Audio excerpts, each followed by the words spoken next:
Be Good Your Brother number 14. 14. Special guest, TK. He is finally here. Hello, everybody. Basically his show.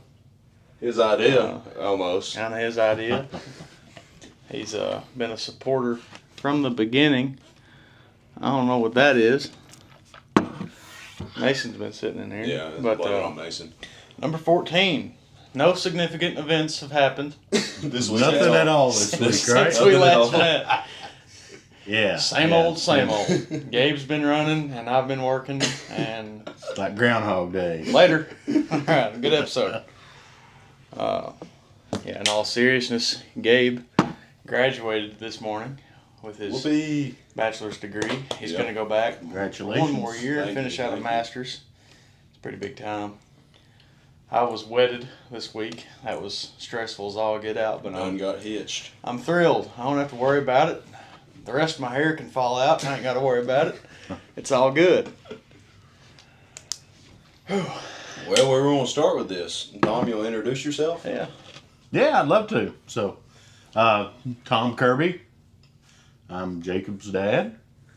Watched these boys grow up playing football together and having fun together, and just thrilled to be here today. So we've been out of town for a good little bit, and we're back in town this week for wedding and other important things. But once again, glad to be here. Yeah, you're Glad to have you. You're a well-accomplished individual, and you've done a lot of life. Yeah, I've managed to live a while, so that's good. Be a good guest on the show. Gabe, what have you made sense out of this week? Made sense of this? Yeah, What's been going on? How you feel? Yeah. Well, I had 2 finals this week that hopefully I passed. But, I graduated today. That was it kind of felt like, I don't know the best way to describe it because I still got 1 more year of going back and getting a master's degree, and I'm kind of shortcutted it, graduating in 3 years and all that. So it almost didn't kind of feel real, but I don't know. It's still nice. Like, summer's here, and it's almost like a good start to the summer. It's like this whole week's for me has been like a really good start. Summertime's here. Yeah. Let's go get after it. Let's go have some fun and have one more last little break till life hits you, I guess. So that's kind of been my attitude towards this week. And plus the wedding was really awesome and all that stuff. It's cool. If I'm understanding you correctly, you got a bachelor's degree in 3 years, and within 4 years you'll have a master's degree. Yeah. It's a pretty big accomplishment. Yeah. Yeah. Well, hopefully, if everything goes to plan. Everything goes to plan. Yeah, it will. We were sitting there at the graduation today, and everyone's giving these speeches and stuff about the past 4 years have been the greatest ever. I'm like, kind of shortcutting it there, but I don't know. It was a nice little ceremony. A lot of sitting and waiting. But you get up there, walk across the stage, you try to shake the president's hand, get a nice little pose, just kind of shimmies you along. Yeah, they have that thing streamlined. Like you get up on stage, you get your 5 seconds, and they kick you off, get the next one up there. But, you had about 2 seconds with your name on the board. I know. I don't know if you noticed that. It's like Gabriel Peyton Hall. Boom, next one. You're gone. But anyways. Choked up over here. I'm sure that they get tired of shaking hands after Because I think they have 4 ceremonies. Yeah. A whole lot. A lot of handshaking. Well, last week we talked about 100 men versus 1 gorilla. I watched that episode today. I think pretty confidently we can all agree that 100 men beat 1 gorilla. I don't know, because I had some shout out Luke Fletcher. He commented, he's like, "There's no way, there's no way." He said 4 people is going to come in and fight. Then everyone else is just going to run away. No. I told him, I said, "Well, that was my part. It's like you got to get everyone to buy in. How you going to get everyone to buy in?" Yeah. But this week, I mentioned last week we would have another question, a little icebreaker just to warm you up. Can you think that 1 man could defeat 10 million ants? 10 million? 10 million ants. Okay, are they all going to come in at you at once, or you? Yes. Okay. I think we're not a line. You just stand there and stomp them until they're all gone. Got my joke. I think the ants might win in that case if they all came at once. That's a lot. Yeah. I feel like they could. They got a good chance. Yeah. I would feel maybe it's my aversion to ants, but I'd almost take the gorilla scenario. What do you guys think? Yeah, what do you think? Well, Gabe? so I believe we spoke about this at the wedding. I talked about it with somebody. Like if you just jumped in like if you got your little cattle trough from Tractor Supply and you filled it up at the Shell station with like 93 octane. Yeah. And you just jumped in that. I mean, ants probably can't survive in gas. But also, if you're jumping into gas, Well, you may have some short-term effects. Don't get me I wrong. think you'd have some more than short-term Well, effects. you might walk away better than the ants do, and that's the important part. We're talking about 10 million though. Like 10 million. they could make a bridge out of the other ants and get over to you, and then you'd be in trouble. You ever watch Big Hero 6? Yes. You know when he's got them little magnets and they keep building up and stuff? That's what Yeah, the ants will be doing. They could be doing that. I don't know if the ants would be that organized, though, if they would all just crawl. Well, if they have a queen, It's their instinct. if they have a queen, they'll just do what the queen does. It's their instinct to swarm. We know that. Because that's how they kill prey when they do. But And are they flying ants? Are some of them flying Oh, ants? Or are they maybe. just Ooh. regular ants? that could be interesting. What one comment said on the video last week was said, yeah, I'll just jump in water. I'll just go in water. They can't swim. Like, that's a really good point. So maybe that's a way to beat it. Just Could jump be in it. water. I think that'd be better than jumping in gas. Well, what if it's like a big pool of gas? They're not going to bridge that. As long Until as you pass keep, out in the gas and as drown. long as you keep You'll the get up gas. in that and pass out and I'm die. just saying. I feel like I don't know. You also have to think about the logistics of scooping dead ants out of gas like with a bucket. Because Scoop there's 'em probably out. there's more volume with the ants than there is with the gas. Yeah, I don't know. Just a thought. Thinking outside the box I'm here. trying. If I had to beat 10 million ants, I'd probably be pretty desperate. I think I'd bring a gun with me. A big one with Or a a lot of torch or tannerite. something, a flamethrower or something. Now, 10 million ants, flamethrower. I might take that challenge over the gorilla. I don't know. Yeah, I You think get a so, lot too. of them at once. Yeah. I'll Yeah, try to first- squish them under your foot or something. Here's the thing: 10 million ants versus one gorilla. Oh, That's interesting. I think the Who ants takes have that it. one? The ants have it. you could probably put that as a challenge for your listeners next week to comment on how they think Yeah. the 10 million ants Take versus out the one ants. gorilla. Yeah, I think 10 million ants could choke a gorilla though. Like I feel like enough of them got up there. You got a good clump of them together. They could choke a gorilla. It would just pass out. Probably. I don't know. But anywho, It's good to think about these things, honestly. it may come in Because handy. you never know. You never know. Right? As a kid, I thought quicksand was going to be a big problem for me. And I don't know why. Turns out it's never been an issue. Yeah. Yeah.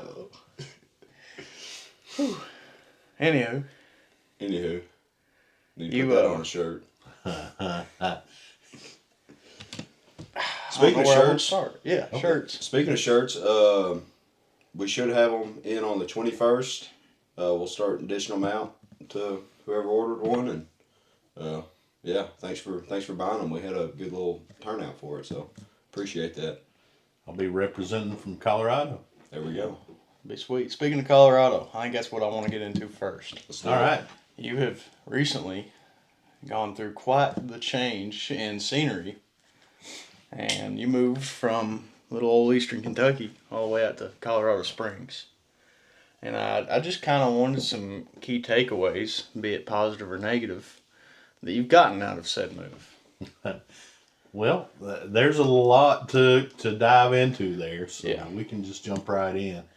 And I think that, first of all, just for a frame of reference, 1 year ago today, at this time, there were movers in here packing up Oh, Yeah. really? stuff, probably in this very room still, It was this week. because they were here on the 16th and 17th Yeah. of May, Yeah. and we took out on the 20th. Why that stuck in my mind, I don't know. I think we could say that this all started with a job opportunity. I applied with the agency that I worked for, got hired, and after I got hired, it was like, okay, you could turn this down, but it's probably going to be hard to get promoted again because, you know, somebody selected you for a job and then you're like, Yeah. I don't want that. But we were all in. And I've lived in Kentucky all my life. Most of my life in Estill County. So it was a bit different.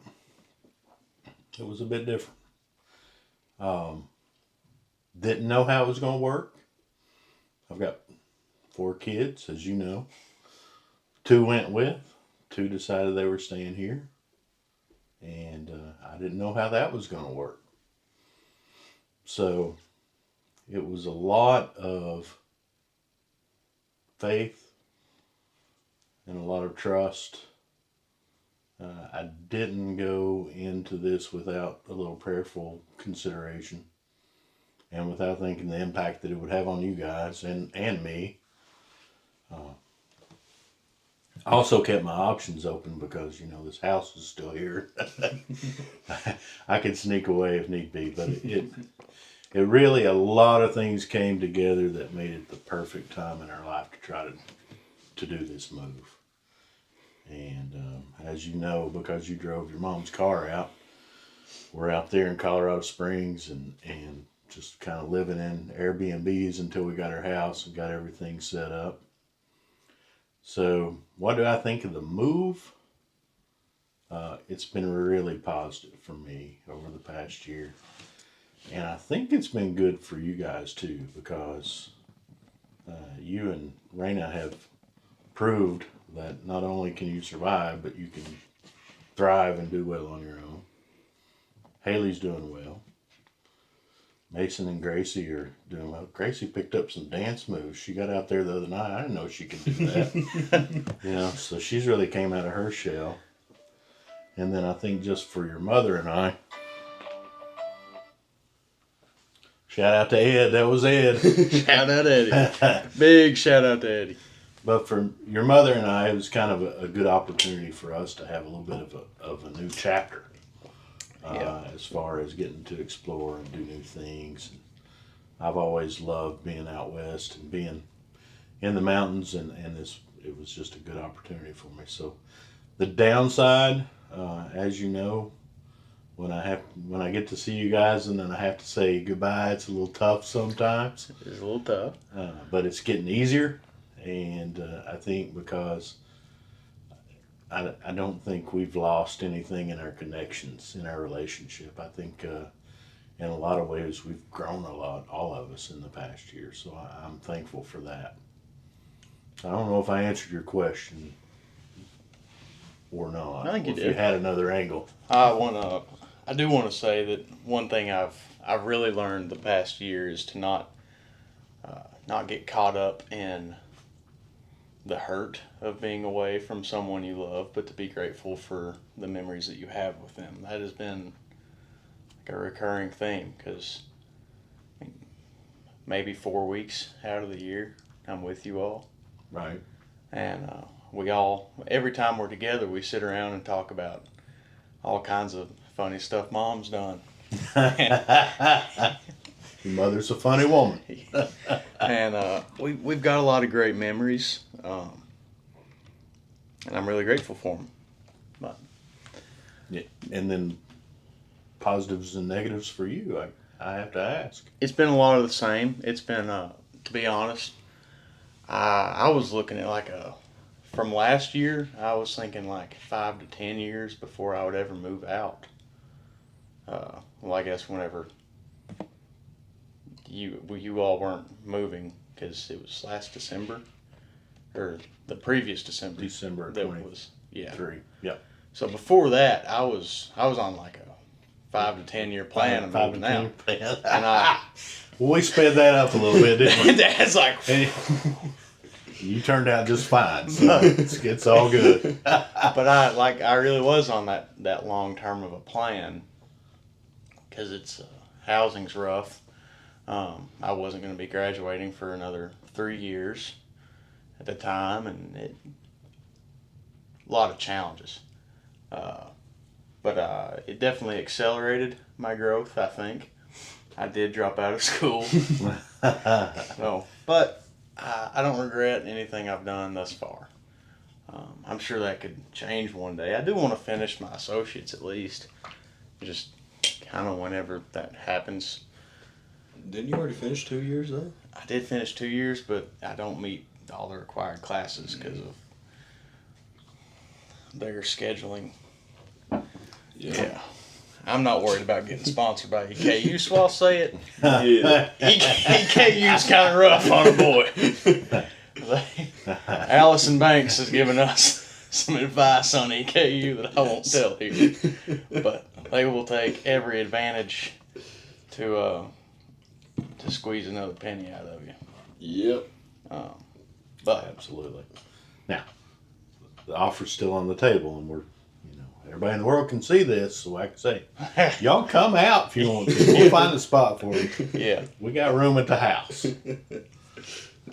But it did accelerate my growth, and it kind of put me in a sink or swim spot. I told you this morning that some people thought I was sinking. Turns out I can swim all right. So. Yeah. I think y'all done just a fantastic job. So really, really proud of that. I do think that, and you'll have to prove me wrong if you're not going to, but I think you will finish that degree. But a lot of what you were talking about is a little bit of God's timing, because you got to go to North Carolina and learn a little bit about what you probably don't want to do for the rest of your life. Yes. And that's a good lesson. Which is what the degree was for. Yeah. Really.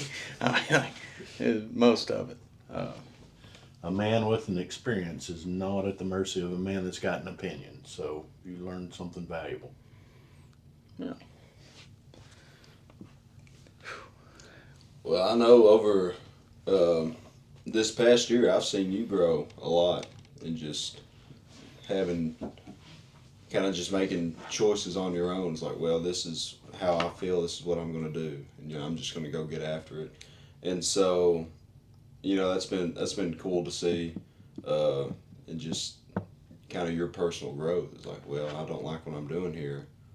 Let's switch it up. Let's see what happens. Call an audible. We talked about responsibilities with Andrew, and I think that's a lot of what it was. I became responsible for the house and too many animals. You amassed some critters awfully quick. I'll give you that. But and to an extent, not that Rana doesn't help, because obviously she does, but partially because Raina lived here, I was responsible for her as well, and we're working it together. I'm not trying to take credit, but 100% understand. But that was definitely different, which I've always tried to take on responsibility with Gracie and Mason, but this is a little different. This is my own rig. Yeah, it's been interesting. I've got lots to learn, I'm sure. That's kind of what this is about, sharing experiences as I learn and grow. But yeah, you got any other takeaways on that? Takeaways on the move? Takeaways on the move. Any way you think you've grown since you moved? You definitely seem happier. So, yeah, I don't think it's any secret that the job that I was working before, I've always loved working for my agency, but the job that I was in, I felt like it was slowly pushing me over the edge. A lot of responsibility without a lot of authority, and then getting not being able to make the decisions I felt were good decisions, and then having to deal with the fallout of the bad decisions ultimately made. So it's been really good for me to be in this role, because I get to work with some of the really some of the brightest people in our agency, because they're the people that are developing training, and I get to help them present that and to help them make it better. So I've loved that opportunity. Also started doing Toastmasters. So if there's any Toastmasters out there listening, sorry about every time I say while we're on this tape. It just happens. It's a human condition, all right? Yes. But that's been really good for me and helped me find a little bit of community there, and then just some stuff we've done, finding a church in the Springs and plugging in, and it's been all that's been positive. I think that's caused me to grow. It's caused me to realize that the culture out there is a little different, and rather than I'm just a visitor, I'm there for a while. Yeah. It's like I'm embedded, so I get to learn things, about the culture out there. So that's been really cool for me. I think adopting a new identity in a way has been good for all of you, really. Mason not only shot up height-wise, He's 8 foot tall now. he's massive, kind of unfair. I'm sure everyone listening knows that I'm like half his height. But I was trying to get him to say in his best man speech that you were his little brother. Yeah, that's funny. But I feel like Mason's kind of taken on an outdoorsy identity with Colorado, and there being so much right there. Yeah. There's a lot of outdoors here in Kentucky, but it's like it's all kudzu and poison ivy and mosquitoes, but a lot of beauty. And Gracie's definitely taken on more identity, I feel like. She definitely seems like more her person. Well, I know just a little bit. I've been around Gracie this week compared to when I seen her before. She's just so much more, I guess, personable and talkative, and She's kind of out of her shell almost. At least in my experience this week. It's been a lot of good. Little discomfort has been known to cause growth. There's been some challenges.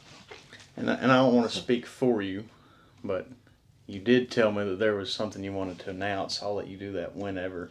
I kind of thought that would be a good time, but it's whenever you want to do it. I missed, it was a soft pitch and I missed it. It's all right. Okay, so part of Toastmasters and part of what I've been doing is trying to better be able to speak to people, speak to audiences, and be a little bit more comfortable with that. And you and I were talking probably about January, maybe February. I don't know when you guys started this. February. And I'm like, I'd like to start a podcast. And Jake says, yeah, I've been thinking about that too. And like 3 days later, y'all were taping the first episode. I'm still scratching my head thinking about it.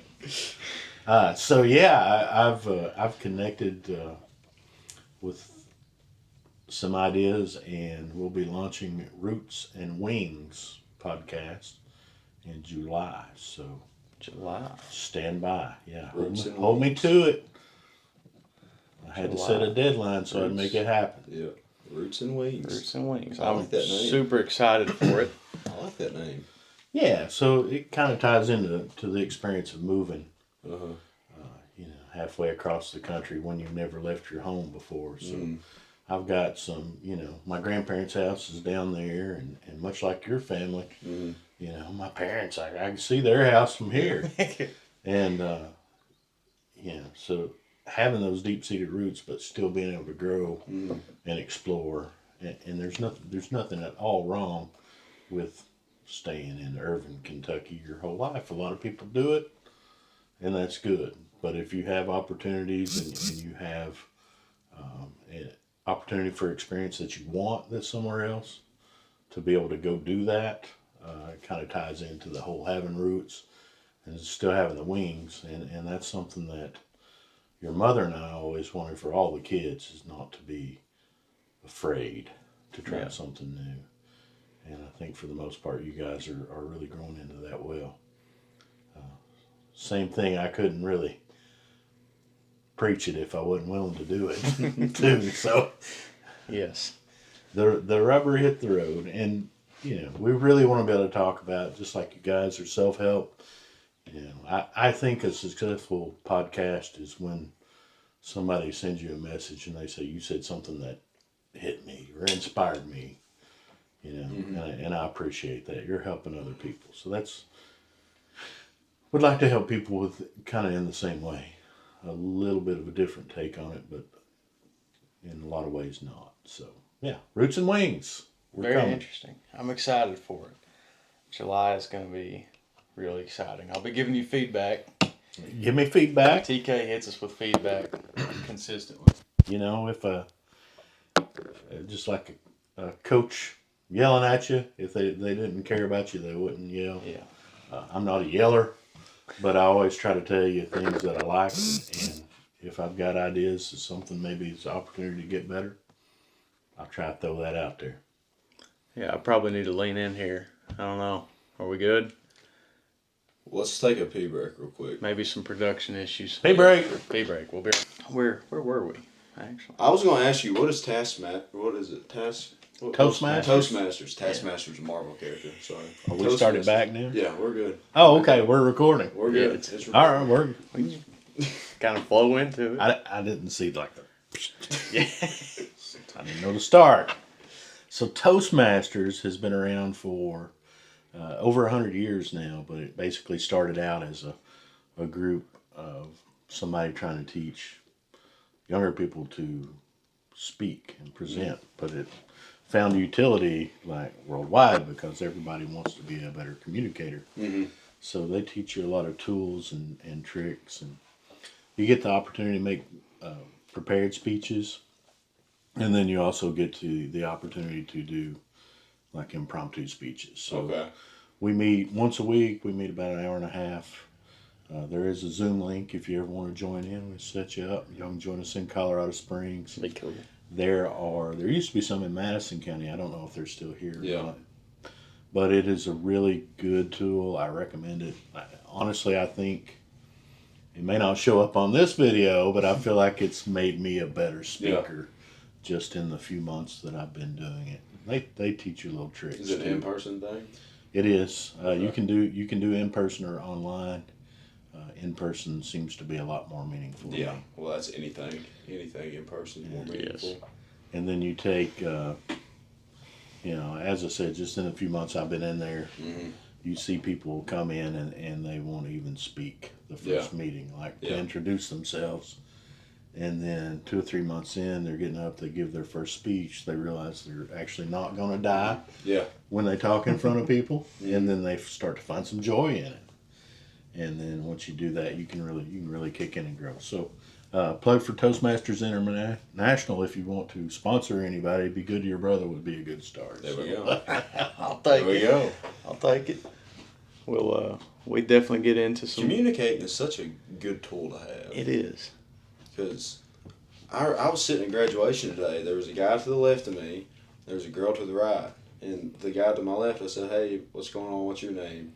And I think his name was Garen. I think it was Garen. Or Gannon. I don't know. I can't remember. He didn't talk to me much. But I shook his hand. I said, "What do you? What's your degree in?" He said, "Exercise sports science." I said, "Oh, cool." And he didn't say nothing. So I asked another question like, well, "What kind of professors did you have?" I said, "Did you have Dr. Cormier?" He said, "No." I said, "What about Dr. Muff?" Starts to scoot away from you on the chair. He said, "Yeah, I had Dr. Muff." I said, "Yeah, I really like Dr. Muff." And we just didn't say much after that because I guess he just didn't want to talk. So I kind of had the same conversation with the girl to the right of me, but she was kind of more talkative. But still, it's like I've noticed that a lot in school. You go and sit down with people, and nobody wants to talk to each other. Nobody wants to see how they're doing, or it's like whenever you have to give a presentation in class, people always get up there and struggle, and it's just something a lot of people struggle with, and I feel like for me this has helped a lot. Definitely. Being the youth minister, that's helped a lot too, getting up and preaching in front of people and stuff like that. So I've seen you both make big strides just since this podcast has started. Watching you improve and get a lot more comfortable with communicating. mm-hmm. And I'll throw another thing out there. The agency I work for, and then I've been involved in some other groups too. And when you have a breakdown in your process somewhere, and you go back and you do an after action to look at it. So, okay, Yeah. what went wrong here? Yeah. 99.9% of the time, communication is up at the top of the list because somebody didn't communicate something. Mm-hmm. And I learned myself, in the pastorals I've been in that turns out I'm not always a good communicator. You know, we think we are, Mm-hmm. but when you realize that a ball got dropped because you didn't do something, Mm-hmm. then you know it just drives home that importance of being able to communicate your ideas and concerns. Jake will he's scribbling the note right now. He's probably talking about when I hired him to work at the store, and what do you want me to do? He's like, I don't know, go down there and clean something. Yeah. Tune a guitar. Yeah, that was fun. Cool. I've worked 2 hours this week because Dad doesn't tell me what to do. Anyway. No, I was thinking of whenever Mom had her Lazarus moment. Oh, yes. Yes. You're like, hey, you going to school today? Like, yeah, you need something? Nope. Everything's fine. Well, but you might want to come to the hospital. Yeah. And take your siblings. Oh, wait, they're already almost there. Yeah, they were supposed to stop Yeah. and ride with you. That was a stressful situation. It was. I completely understand how lines got crossed. But, yeah. Yeah, that was horrible.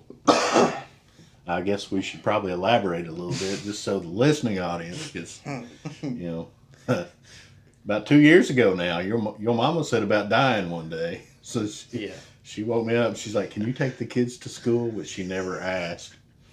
And I'm like, yeah, okay. So I went downstairs and she's like, blue-gray over in the corner. I'm like, yeah, girl, you are sick. So we loaded her up, carted her to the hospital. She told me she was having chest pain. Like, how long you been having chest pain? No, since last night. We get over there, don't know what's wrong with her. She never has a good blood pressure, but she really didn't have a good blood pressure then. Her heart rate was like way higher than it should have been. And like, okay, we're gonna figure this out. Start running a bunch of tests. Can't figure out what's going on. Come to find out, she had a pericardial tamponade. So that's when that little fluid sac around your heart gets blood in between the sac and the heart. So it just starts to fill the space where the heart would normally be. So the heart can't pump. Yeah. Yeah. So they gave her some medicine to try to slow her blood pressure or slow her heart rate down. And that was basically her body's last defense mechanism. So when the medicine slowed her heart down, then she really kind of tanked fast, and we didn't know it was cardiac tamponade at the time, but they caught it quick, intervened, and I remember the cardiologist coming in. It's like, I can put a needle in here and drain this off right now, but if something goes wrong, I can't get her to an OR fast enough to save her life. Like, let's go to another hospital then. Mm-hmm. And he worked really hard to get in, and she lived, and got her Diet Coke started real fast. After me and Haley go to visit Mom before she goes to the UK, and this is literally like, we go in and Dad's like, this could be it. I don't think I was that dramatic. Well, you weren't, but short and sweet, this could be it. And like the way the nurses look at you whenever you go in, and they're like, oh, she's got children. Yeah. So me and Haley, and it's just like recent to COVID, so it's 2 visitors at a time. It's me and Haley's turn to go in there, and Mom, blue, she's all sprawled out on the bed. She's like, can you get me a Diet Coke? Like, not I love you, not I'm glad you're here, can you get me a Diet Coke? That's what she was worried about, which she wasn't supposed to have. She's like, I've got ice chips, you can pour it over. She's going to listen to this later and come back on you. Oh, she will. It's okay. I'll live. I'll try to make sure we're back out of the state before she does. It won't be uploaded till Sunday anyways. Yeah, so. That was great. Yeah, that was time. Scary We survived. And as our family always does, we tend to laugh at adversity and move forward. So it worked out. It's a good thing. I'm curious. I've thought about this quite a bit recently. we talk about our core values and how your core values should guide you. It's something good to fall on whenever you're looking for direction, or you have a problem, a decision. Your core values are something you can fall back on to make that decision making process easier on you. And I was curious where you've heard of core values, or kind of where that idea came from for you, and how did they originate? How did you drum up faith, family, integrity as your 3 core values? Well, those are my 3, right? Because faith should be first. I fail at that a lot of times, I know, but family, that's the most important thing I have on this earth to take care of. And then integrity, like I always say, the only way to lose that integrity is to give it away. Nobody can take it from you. Yeah. How did I come up with that? I don't think I came up with it as much as it was like I felt like it embodied qualities that I had. Yeah. If I just made it up and said, I'm going to do this, I'd be more probably virtue signaling. So I feel like those are things that I really cling to. How did I get the idea? Was from my mentor at EKU, Joe Beck. What I thought, and I was unsure. Yeah. It's cool. Yeah. So Joe did a whole strategic planning, negotiating type program. He could walk you through anything. And one of the things that he would do first is kind of get to those core values. So yeah, that's where that came from. I don't know if you noticed, but you walked through 2 of your core values earlier whenever you were talking about the move. But so it really was like the proof was there. He really did it. And I remember you talked to me one night before you left, and you were like, "Am I doing the right thing?" And I was like, "Oh, yeah, I don't know." Yeah, that's and it really is. I think if you fall back to those core values when you get challenged, and it's really something you embody. Not everybody's going to embody the same thing that I do, and that's perfectly fine. I don't know if embody is the right word, but just being true to yourself. And you got a tough decision to make. If you can roll through this and okay, this decision A is in line with what I want to be, who I believe I am. Decision B is not. Then you take decision A, right? Because that's more in line with who you are as a person. Same thing for an organization. Organization should be making decisions based on what they believe in. I love the idea of the core values. I love it too. Because when we sat down and had that meeting back in January or February, whenever we got on a Facebook meeting, and you're like, all right, so what's your core values? Like, what's your idea for the show? What are you going to base the show around? I'm like, I've never even thought about that. Then once you start applying it to your actual life, and it's very cool to be able to have that thing that's been verbally said, verbally placed out, written down. It's like, all right, this is how I'm going to live my life. I'm going to live it by these things. And if I stray from this, that's not the best life that you can be living. That's not the best you that you're going to be putting out there. So if you stay to those, set those 1, 2, for us 3, just them core values, core ideas, core ways to live, and you stay on that track. I mean, it's a great track to stay on. Like for us, accountability, allegiance, authenticity, and everything I do personally, I want to be held accountable for my actions, whether they're good or bad. I want to be, allegiant to the people around me and loyal, and be a good friend to the people around me.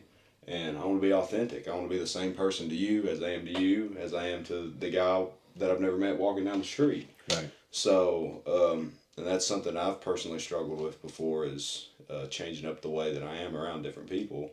And so just putting those things into the show and into my personal life has been really helpful for me. Yeah. And we all do it. At some point, we're going to do something that goes against our values, Yeah. right? A little bit. And you get that feeling. Mm-hmm. You know that it's not aligned with what you should Yep. be doing. So most people kind of intuitively have these feelings. You know, this is who I am. This is not who I am. But I do think there's some real value to having it on paper. Mm-hmm. Because there are things in life that are not black and white that you have to navigate. Mm-hmm. And that's a tool that you can have to help with navigation. I like it. It's like when you've got a goal, and you can always have that goal in the back of your head that you're wanting to do this in this certain time. But as soon as you write it down, as soon as you set a date for it, it's like, well, I've got to have it done by this. That's why when I was training for my marathon, I always kept saying April 26th, April 26th, April 26th. This is when I've got to get this done by this day. I've got to be prepared and trained for it on this day because, and it just kept me accountable. So. Yeah. And those core values are especially great whenever they're faith driven. Mm-hmm. The Bible tells us that if we're glorifying God and doing His will, that our needs will be taken care of. And I couldn't think of a better core value than faith. Yeah. We've talked about your career some. It took you to Colorado. What? And you have a medical background, if you want to talk about that. What led you into that as a young man? Into the medical field? Yeah, what got you from high school being a kid to practicing medicine, what? So it was one of those things that just kind of happened. It's probably the best. Like, I don't remember. I remember being in high school and saying, okay, I want to do something in the medical field. And I went to EKU. And while I was at EKU, I found the paramedic program there. And it's like I latched onto that. I was like, wow, this is cool,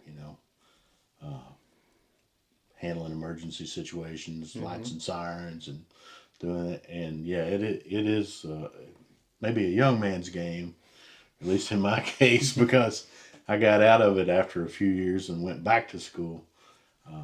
But it really was something that I just kind of fell in love with. And I think it's something that when you enjoy getting to help people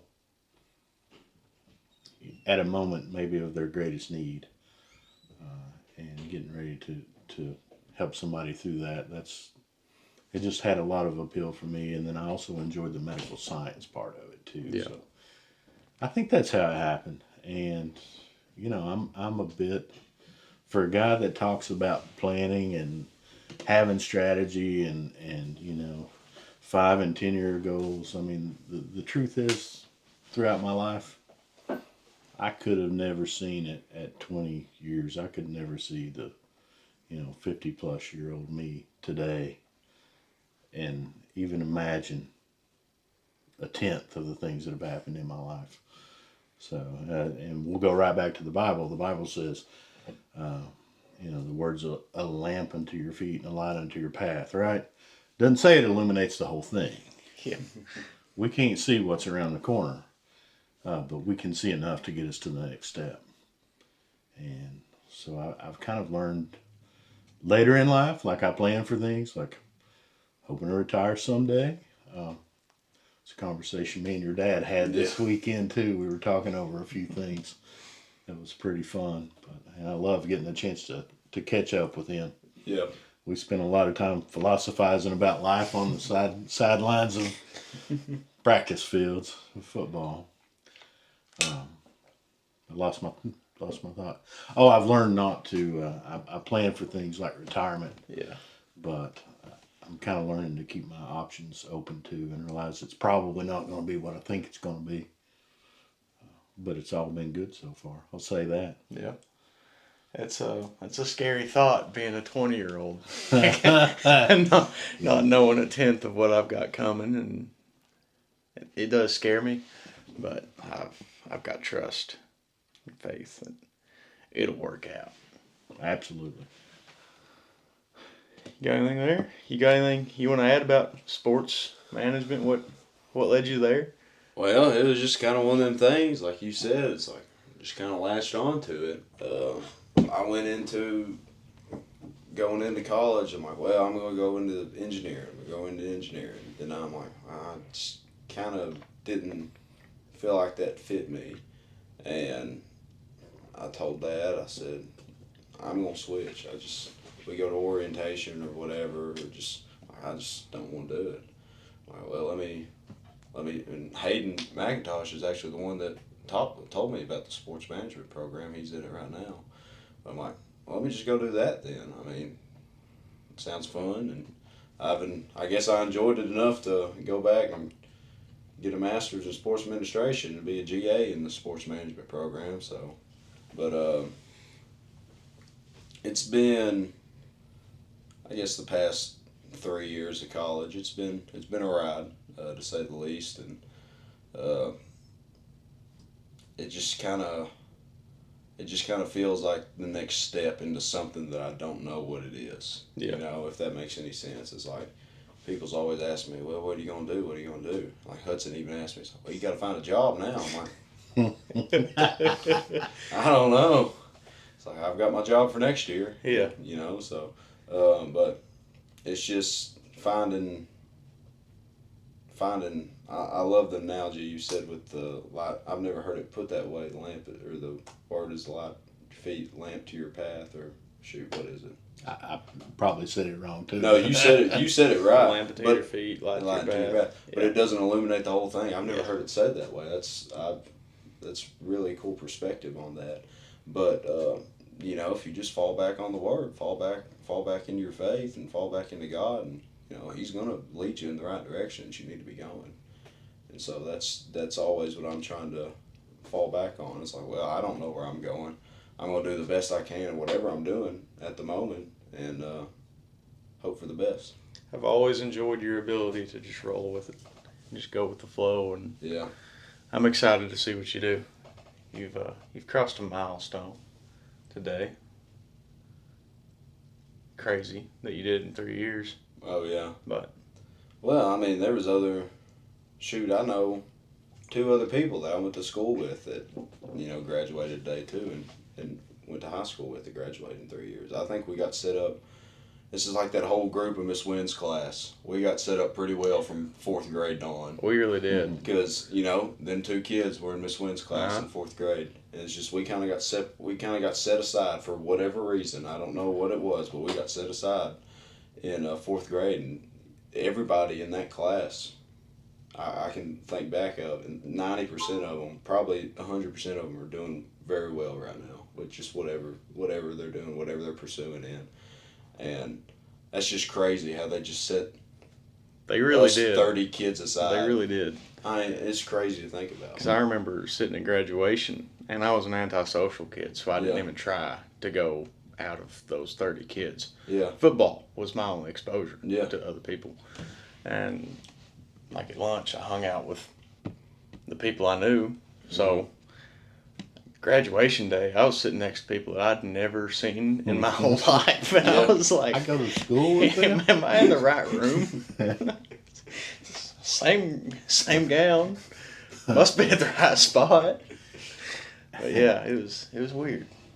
Yeah, but that's weird how that kind of happened. Yeah. You know, because we're each doing something good in our own way. It's like Mia today, she was graduating to be a nurse, like a registered nurse. Yeah. Luke Fletcher, he's graduating in 3 years, and I think he's doing some with OSHA or construction management. He's got himself a nice job lined up too. He graduated today. And Yeah. it's like whatever about that group was special or whatever. I don't know what it was, but Well, I'll say that I think you fellas are driven, and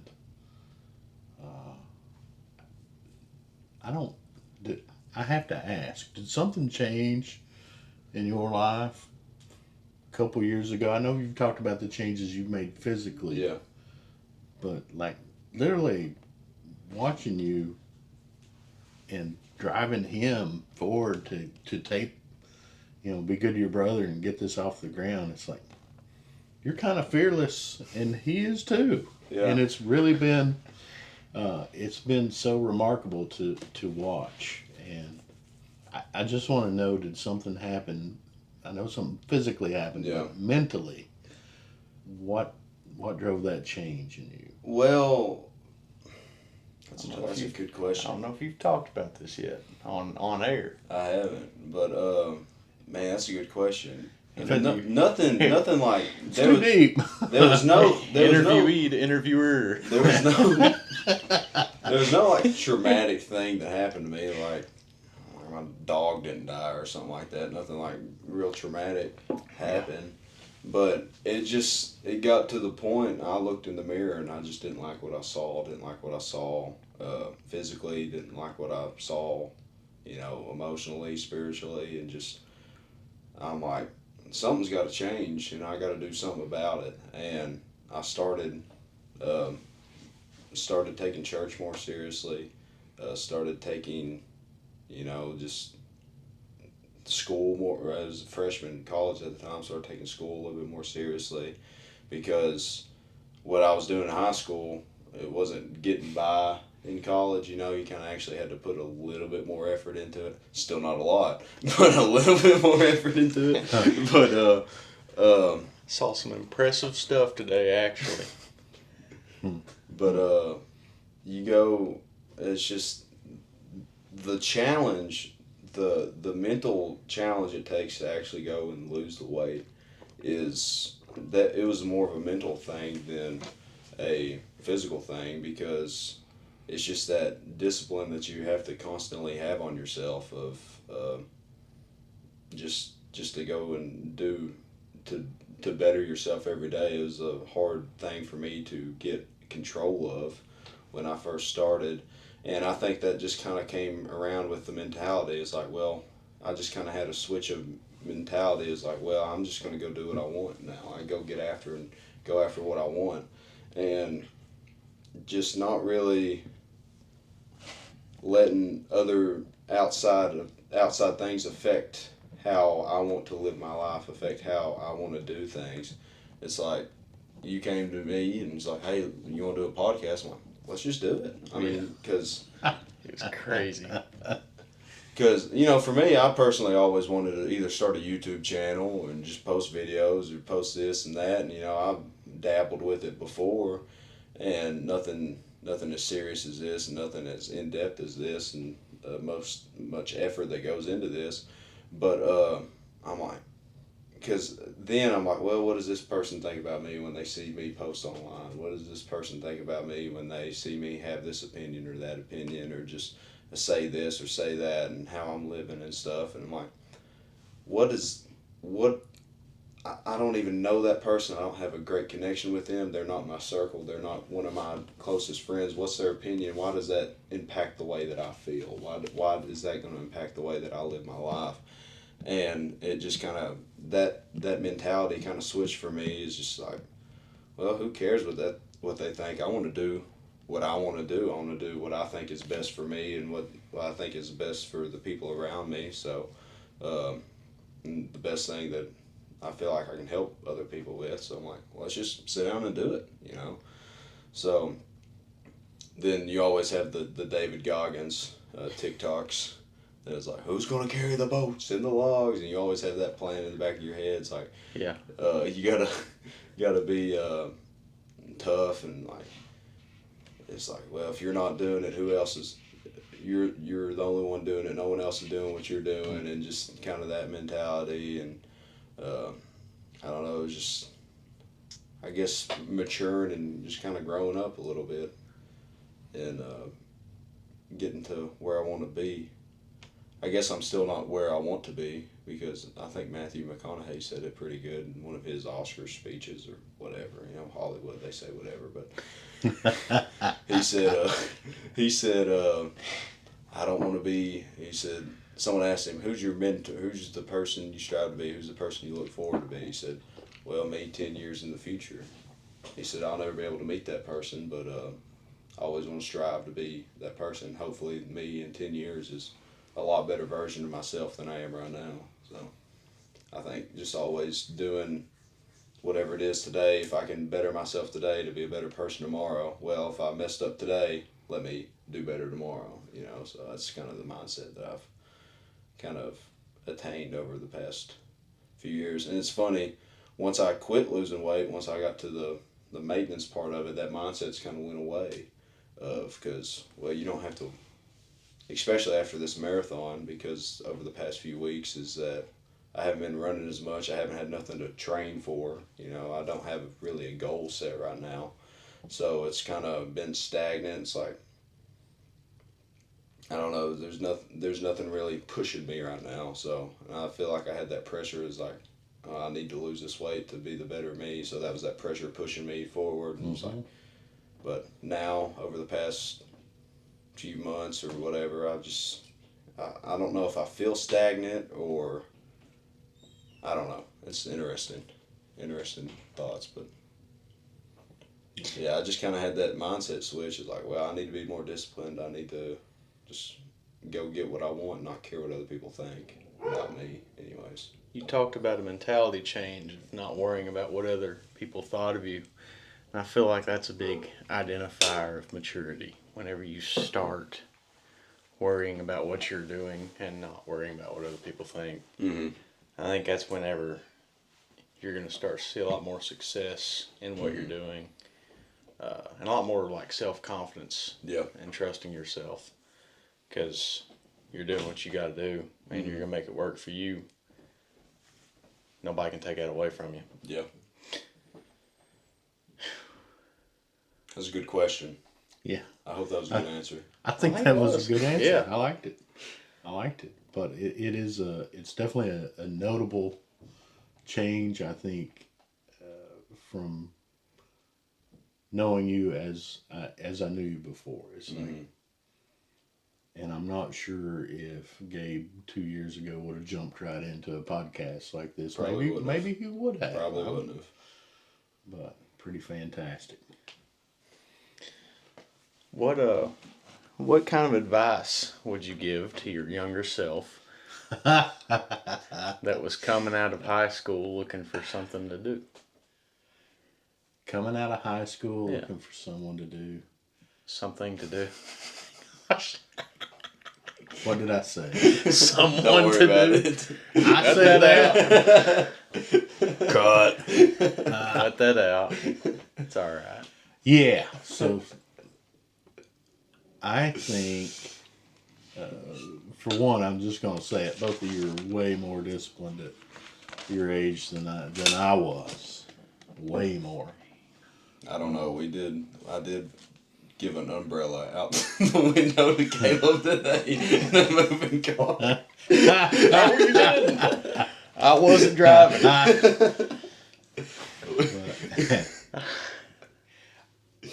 I think Sorry. I would have.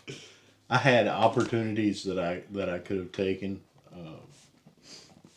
at least from an educational standpoint, that I didn't take, and I let fear hold me back. Fear of the unknown. It all worked out well. Again, that's one of those things, God's timing, and one of those opportunities I'm talking about would have involved a big move. But if I'd made that move, then maybe I wouldn't be talking to you right now, and we wouldn't have those 4 awesome kids, you included. Crazy.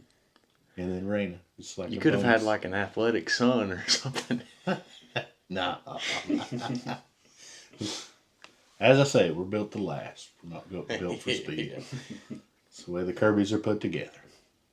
But yeah, I think trying to be a little bit more intentional and a little less afraid. That would be my advice to younger me. A little more intentional, a little less afraid. I like that. And finally, not worry so much.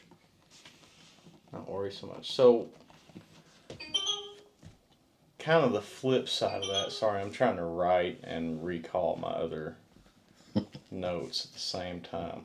But the flip side of that, everything's worked out for you. All right. At least, Yes. You're my guide of success. Whether or not you think that's a good thing. Poor fella. All right. But you're kind of my role model, and you're my I guess reference point. I strive to one up you, I guess, and like in hopes that if I ever have a son, that I'll give him a better start and he can do better than me, and so on and so forth. So it's kind of paradoxical. So like you say, if you were a little more intentional, a little less afraid, that's what you said. I just wrote it down. Yeah. Yep. But had things not happened the way they would, we probably wouldn't be here right now. How does your regret in life kind of tie into that thought? Or do you have any regret in life? Yes, of course. I've got regrets in life. Things I wish I hadn't done, or that I had done differently or said differently. Things that impacted people. Decisions I make that weren't the best. But, we're all imperfect. So, if I had to make the same regrets to get to the point where I'm at now, as far as my family goes, 100% would do it all over. Just get those same regrets. Just get my kids and my family. So I wouldn't change that. I think I see the point that you're getting at. And 100% agree that, I wanted you guys to have a better start than I had. Getting out of the gate. And then I hope that my grandkids get an even better start. Yeah. Because I think that going back to the roots and wings, having people that are well grounded and your kids are well grounded and they know they've got something stable to support them is just tremendous. So I think that's all I got to say about that. I like it. I like it. I think about that often. And I think I would accept every bad day that I've experienced for the good days that I have. And in a short form. I like that. It kind of ties into our scripture. Yep. Romans 5:3. Said it before. Not only do we glory in our sufferings, am I butchering that? No, Not only do we glory in our sufferings, but suffering produces perseverance. produces perseverance. I thought there was a middle part between there. Not only should we glory in our sufferings, but now I'm messing it up. Yeah. Come on. Somebody look it up. Not only so we should glory in our sufferings, because suffering there is a middle part. What because is the we middle? know that suffering produces perseverance. We perseverance, character, and character, hope. Yeah.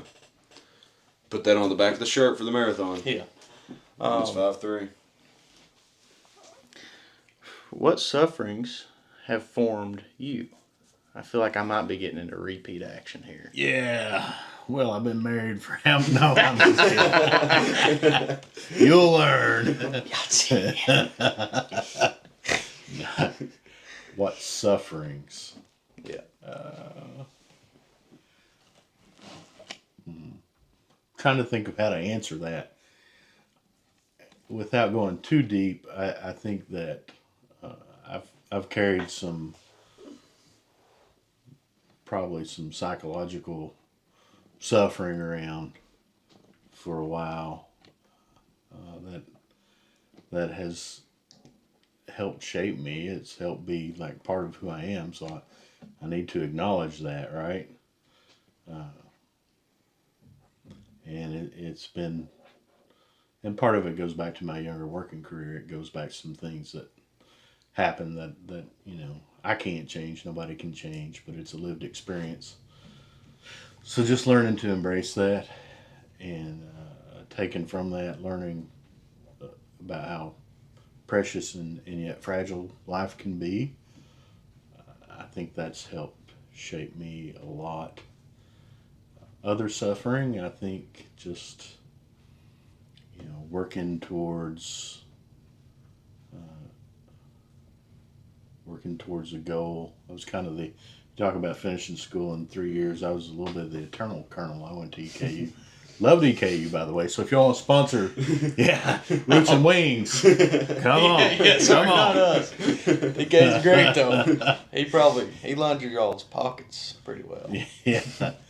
But, I spent a lot of years in school, and they were painful years because I took that 2-year degree, and I went to work for a while, and it's like, oh, okay, I need to do something different with my life. So I ended up back in school, and where other people were, getting married and buying homes and moving up in their careers, I felt like I was getting sort of a late start in life. However, I think in my case anyway, it paid dividends in the long run as far as getting me to the position that I'm at now, which is a opportunity I'm very thankful for. I'll say that.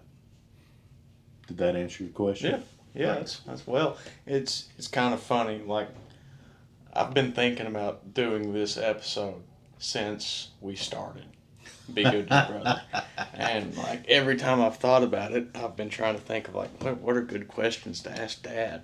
I mean, he's just Dad. Like, he started 20 years ago, and obviously not. And then I was like, well, I don't know anything about this guy. I know he knows how to party and have a good time, and he works hard, but that's it. Yeah. So, because I've heard you say the Eternal Colonel probably 5 million times, but I know you had a repeat action at Eastern, and UK, you went once. I went to EKU 3 separate times. I did get 3 degrees out of it, though. So there you go. Yeah. Associates, a bachelor's, and then a master's, and then UK once. So. Yeah. Lots of learning getting done. But yeah, like, you gotta apply it somewhere, though. That's the thing. I've got a lot of your books, by the way, in the basement. Completely random. Completely random. A lot of them can probably go out there in that dumpster. That's okay. That was what I was getting at. You got me on camera stating that. Yes. When they're gone. Next year when you come back and you're like, "Where's my books?" I'm gonna pull this episode up. But I did hit him with some. Hello, Gracie. Would you like to be on camera? No. No. No. No. Okay. Good luck. Well, thanks for stopping in. I did hit him with where my 2 pine trees that I planted before I moved. I think my dad they died long before he left. I think my dad mowed them over. Probably. We were laughing about it the other day. Probably by the time we got off Ridges Road, moving. He was mowing last episode. Oh yeah, he don't let it get tall. He's like Forrest Gump. He likes to mow grass. He do it for free. Yeah. This has been fun. I saw how do you say Mr. in French? Monsieur Kirby. I saw him while I was pulling in. Yeah. Waved at him. Yeah, he's out there. He's about. Yeah, I mean, I felt like I hardly knew you. Like, I didn't know that your first degree was in. What was it? Emergency medical care. Yeah. Emergency medical care. And I knew you were an EMT for a while, but it's just interesting. I've never really thought about it until recently. Yeah, it's been a lot of opportunities, a lot of different jobs. I think probably your sister's outdone me on number of jobs that a person can hold. Can so every other week, she's like, "I got a new job." Yeah. It's like, well, that's great. Enjoy it while you're there, because you'll be switching again soon. Must run in the family. think it does. Ooh, that's funny. We'll have to explain that one to Gabe. Yeah, I don't know what's going on. It's just having a beer. Yep. Whew. Gabe, you got any thoughts on this? Well, I do have a question for Tom. So, what is your job now? If you want to go in on it. I'll just say I work for a federal agency and I work in healthcare. So Okay. I'm a medical education coordinator. So Okay. Everybody, so there's two of us now. There was just me when I started for the agency, but you know, every nurse, PA, doctor, paramedics, therapists, everybody has to have these continuing education credits to remain current. So I help make sure that it meets the standards of education for the Bureau, and then I help with the development of the training as far as making sure process and presentation is good and stuff like that. So, which is another reason for Toastmasters, right? If you want to help people communicate, it's good to learn the tools yourself. Yeah. So, but I really enjoy that. I get to work with a lot of people, like I said, that are kind of, I guess, at the top of their profession to develop some training and people that are really vested in the education process. So I like doing that. Cool. And the training center I moved to, I was supposed to handle all the residential training. So meaning that people travel out to see us at the training center and learn their education. Then we send them back to their facilities. And then I made a trip about every 2 or 3 weeks when I first started this job until we moved. And then I moved, and like the next month they're like, guess what? You don't have any money, so we're not sending anybody else to train. And I've not had one residential class in the training center since I've been there. Wow. So we pivoted heavily, and we have been offering virtual training. So, and that's been a learning curve for me, but it's been pretty cool. In person, I'm going to agree with what you said. Earlier, it's definitely better. I think there's more value, but you can get a lot of good stuff on virtual training if you present it the right way. Yeah. Well, cool. Been good. I like the easiest episode. Except for 12. 12 was by far the easiest for me. Yeah. That was a I watched marathon 12 episode. too. Yeah. Marathon episode, I just sat I think there. Jake might have been sleeping in 12 or something. I didn't even realize it. Yeah. You ran a half marathon, if I remember right, in the time that that lasted. Yeah. Pretty much. Yeah, pretty much. Pretty much. Which is amazing that anybody can move that fast for that long, because I can't.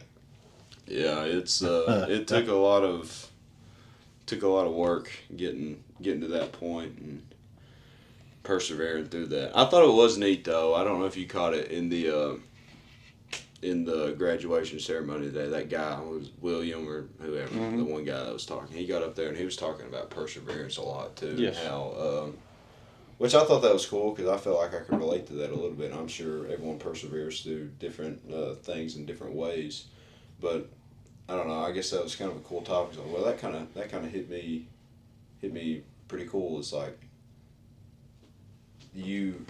not everyone's the same person, because I feel like a lot of time I get in my head is like, well, my way's the only right way, and this is how other people should also do things. It's like, well, that's not right. There's so many different routes to get to the same path, right? To get to the same end goal, and that end goal is self-improvement. Well, there's only one end goal, and that's heaven. You know, that's straight and narrow, but worldly paths, I guess, is the best way to put it, and get to worldly goals and stuff like that.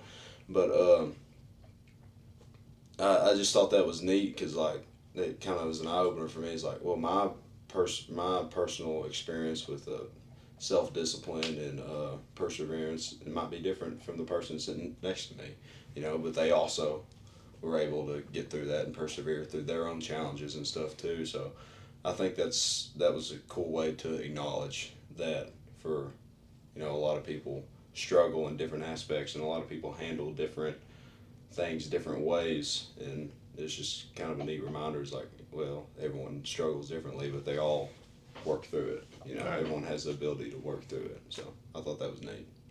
Anywho. Anywho, that really does need to be on. I think maybe a ball cap or something. Yeah. Right across the top. There's our new merch. Yep. So I'll buy a hat. After the shirts, we'll throw a hat out there. Yeah.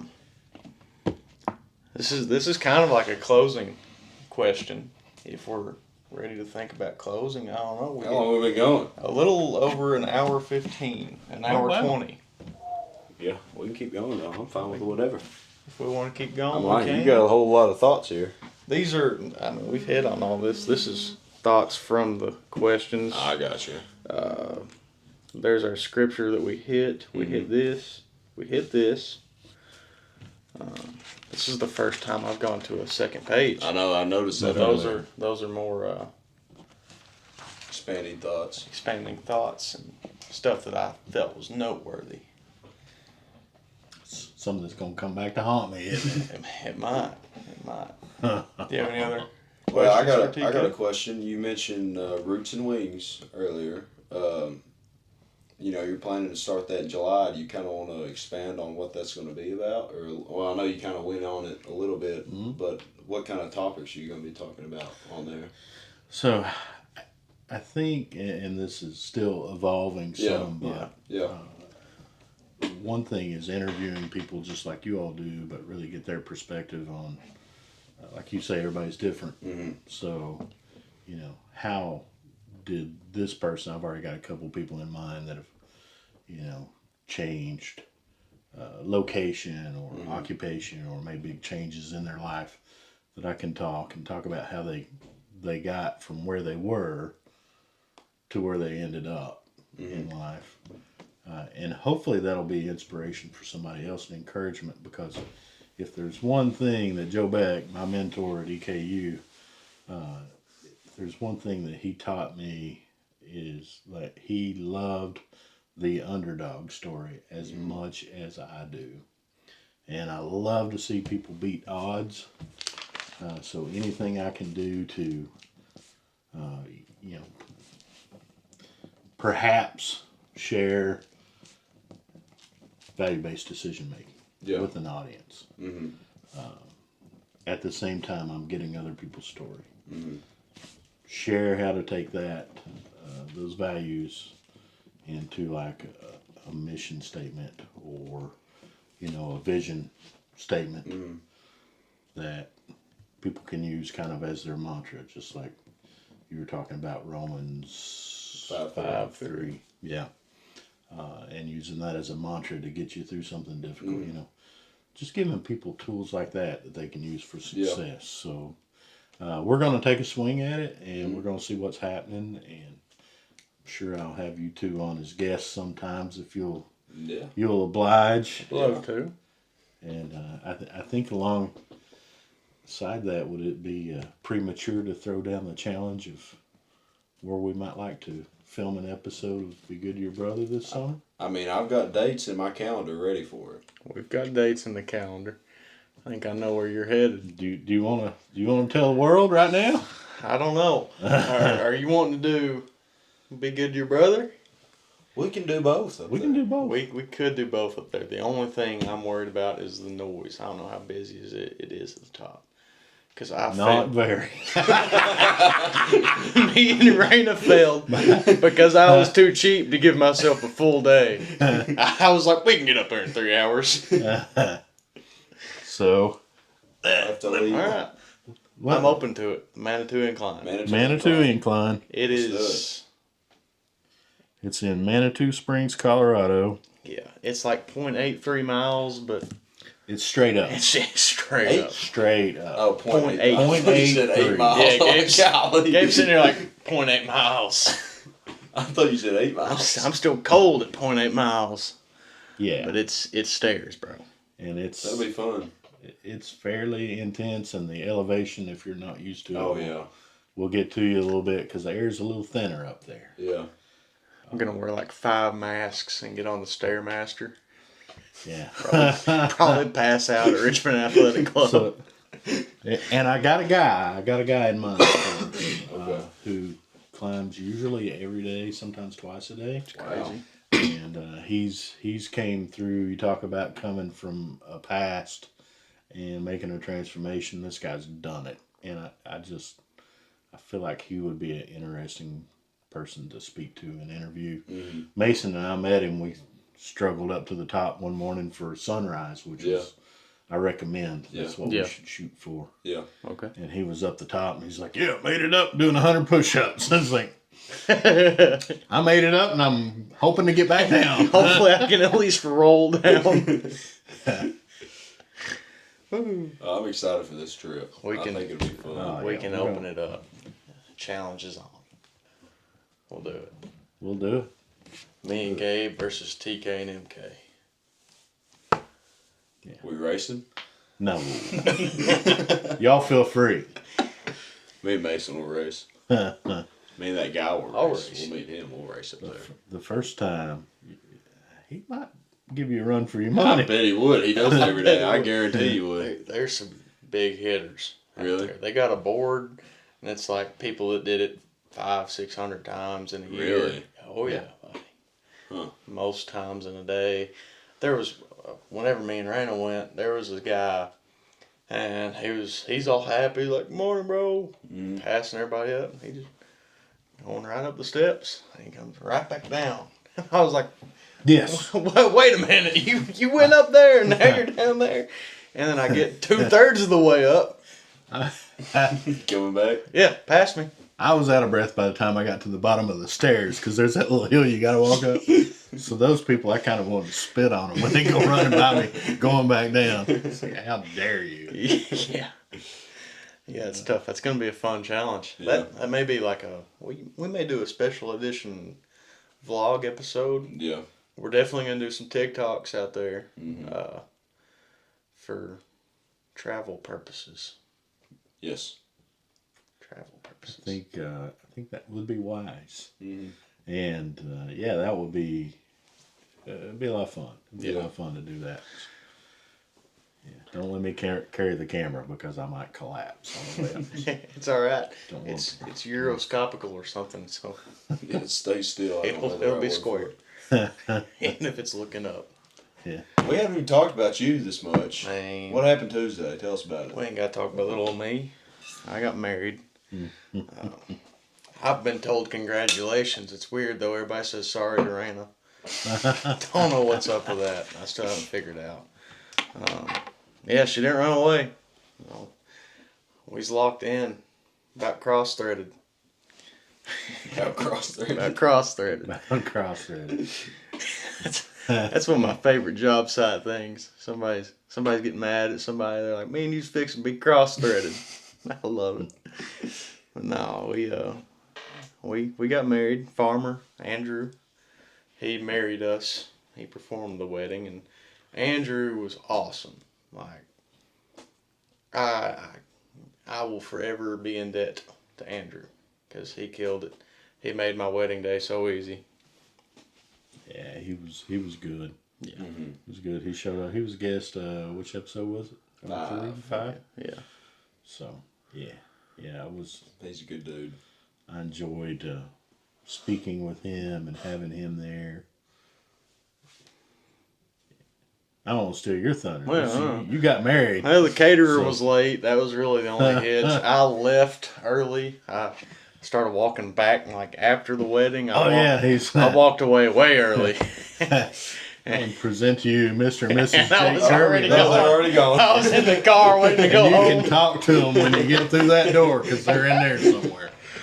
Oh, yeah, it happens. It happens. It was great. And it was really pretty. It was gorgeous out there. Shout out to MH and TK. They saved the Unity Cross. The easel from Hobby Lobby broke. And I'll say it right now. It is on camera. It'll be in writing. I'll write it down. Men's warehouse. Get burned down. Hey, whoa. Hey now. Hey, now. Not really. Joking. That's not the part in Just writing. jokes, just That's not the jokes. part in writing. Edit. You have an enemy for life, though. That is completely serious. If I ever catch anybody I know that works there on the street, it will be on sight. Just jokes, of course. Just jokes. Just jokes. But Men's Warehouse was rough. Couldn't tie my shoe, though, guys. We got to do better. Yeah. What, your jacket was too tight? Way too tight. We waited till the day before to get your suit in. And Yeah, Caleb's. They ordered my pants in and said they were going to be tailored, ready for me to pick up. I get there, they're not. Yeah, it's So crazy. Me and Caleb have to get ours tailored. Because they took measurements on other pants Mhm. and just wrote it down.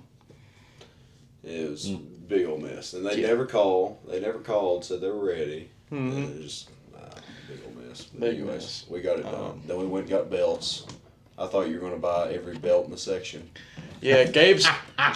Jake's pulling off belts off the wall. All right, let's just get all these. I'm like, Jake, you have 10 belts in your hand. We need 3. Yeah, he's like, this is going to be expensive. I was like, Gabe, do you know how much the venue was, bro? I literally told him, I was like, I'm wide open. If you want a TV, go grab it. Just hurry. We should have bought another 55 or 65. 65. Yeah, the dogs broke my TV this week. That's on it. I cried. I cried a lot. I was very emotional. I cried when I saw the bridesmaids. I cried whenever I looked over the way, like over at the other side of the upstairs, and I saw you interviewing Caleb. That tore me up. And I cried when Raina came down. She was beautiful. She was absolutely Couldn't have been more stunning perfect. bride. Couldn't have been more perfect. The dress was perfect. And the bridesmaids all got down there, and so between them, who were right across from us, and the first 2 rows there with everybody sobbing, your sisters Yeah. and whatnot, and your mom, it sounded like somebody had died and they just broke the news. Yeah. And I'm surprised that I didn't break down into like full on, ugly cry or anything, but I was really excited. It was an awesome day, and everything was beautiful, and it was just great. And seeing Mason, the big red-headed Sasquatch that he is, standing there as your best man, and then your best buds. You got some really good friends. I do. Very grateful for these boys. You got a tribe. You'll need to keep that rolling, because that works. So I was. Like, that was a thrilling day for me. Yeah, it was. I couldn't stop smiling. I didn't like feel the need to cry just because I was just so happy the whole time. I just couldn't stop smiling the whole time, and it was a really fun experience for me to be a part of. Yeah, me and Mason talked about it. He was like, I feel like if I wasn't alive, Gabe would have been your best man. I was like, Gabe would have been my best man had you not been here. Yes, but you didn't really. You got nudged out. It's like you didn't have We to just told everybody. put it that way, though. But no, it was wonderful. I could have had, I cried a lot when Raina walked out. My first look, I cried. We got on video too. Part of it. Mad side. Did you see that video? That's so funny. I haven't showed it to him yet. I started to pick on him about it today, but I refrained. But That's not gonna make the final cut. well, good. But like my face was shaking and like my lip was quivering so much that I was super focused on my legs, like keeping a knee bent. So you didn't pass out. I was like, I've got to focus on getting my face set because I'm about to have to repeat after Andrew. And I'm not going to do it sobbing. I'm going to do it at least kind of loud. Like, at least just talking level. And so I straightened my legs more, and I'm like, trying to fix my face, and then I get dizzy, and I was like, okay, bend the knee, bend the knee, bend the knee. I didn't want to fall over. But yeah, seeing her dad also tore me up because I mean, I could be wrong. He may be waiting for a good opportunity to shoot me. I don't know. But he didn't seem stressed about, I don't want to say giving his daughter to me, but that's kind of the ceremony. He didn't seem worried about it. And I'm really grateful that I've at least given him the impression that I'm trustworthy. I could cry right now. Don't you go, I go. No. Not here on this camera. I'm good. Gabe will be sitting there smiling. Gabe, He's like, I'm thrilled. Y'all go ahead. Yeah, it was Good wonderful. camera stuff right here. Yeah. It was wonderful. Yeah, it was. It was a good day. It was a good day. Man, the pancakes were good. Pancakes were so good. Golly, the pancakes were good. And I didn't mess up the eggs. No, you did good on the eggs. I could have pinned my ears back on some bacon, and it was all gone by the time I got there. That's what I get for coming late. I was taking care of your dog, so. Yeah. And your mother decided to do laundry so we'd have something to wear. Right as we were getting ready to come out the door. When we were setting up the venue the day before and the wedding rehearsal, I came home for stuff, and Dad is on the back porch. He's got my dogs out, like it's raining a little bit, and he's listening to music, and he's making breakfast sandwiches on my black stone. I was like, They were good. I would bury a knife in someone to be in your shoes right now. Yeah, I could see the stress on him. I just kind of laughed a little bit. Yeah, he helped me out though. I've been there. Yeah. I've been there. Part of me's glad it's over, but I will miss that day for a very long time. Best day of my life, very easily. It was a good time. Oh, It was. Perfect. Well, what else we got happening here? That's all I got on the magic notebook. Well, I hope I didn't screw it up too bad. Maybe y'all have me back sometime. We'll do it again. Yeah. Well, I don't know. I'll have to wait for you to listen to this and tell us this I'll up. tell you. I'll let you know what I think. Yeah. I'll be real critical on myself, probably. That's all right. That's what everybody does. Kirby nature. Well, you got any last thoughts, last remarks? Well, that's my closer. Oh. What are your last thoughts, or what would you tell the world? What would I tell the world? Yeah. Technically, anybody can listen to this other than the 14 that normally do. Hey, the episodes with guests get more views, so They this do. one's probably going to get I will say. What's your message, Dad? I think y'all say it real good. I love you. Jesus loves you. Oh, Be good to your brother. Smooth. There we go. Smooth.